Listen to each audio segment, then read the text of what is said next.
Zéro faute.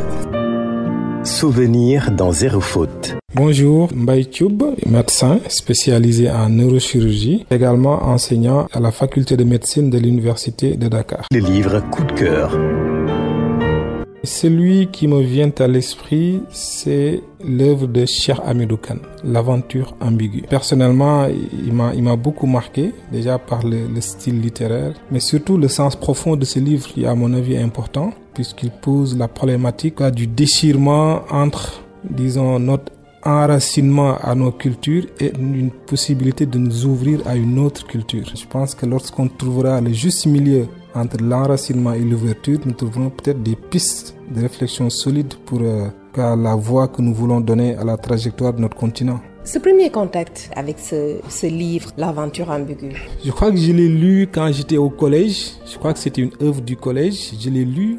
Mais disons que le vrai sens, c'est plusieurs, années plus tard que j'ai pu vraiment en saisir le sens. À l'époque, nous étions plus cantonnés sur la forme. Voilà, on retenait beaucoup certains personnages, Samba Diallo, Thierno, la Grande Royale.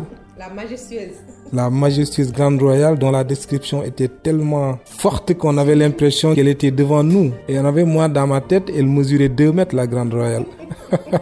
Donc voilà, ce sont ces choses-là qui à l'époque m'ont marqué, mais je dois avouer que le vrai sens et la problématique posée, je n'ai vraiment pu les saisir que bien plus tard. Et aujourd'hui, je me rends bien compte que même dans le système éducatif, cette question, elle est au centre pour moi, en tout cas des voies de réflexion. Tout comme aussi la lecture a été ou bien est au centre de votre vie, de votre parcours. J'ai eu un bac scientifique, mais j'étais à mon avis très littéraire aussi dans l'âme. La lecture m'a beaucoup aidé dans ma trajectoire en tant qu'élève. Je pense en lisant, on a tellement d'informations, on a tellement de connaissances qu'on acquiert sans se rendre compte que ça facilite beaucoup l'apprentissage. En dehors des progrès que ça nous fait faire en orthographe, en grammaire et en conjugaison, je pense que ça apporte beaucoup dans les autres matières. Donc nous devons vraiment réfléchir au moyen de ramener la lecture au centre des divertissements des enfants.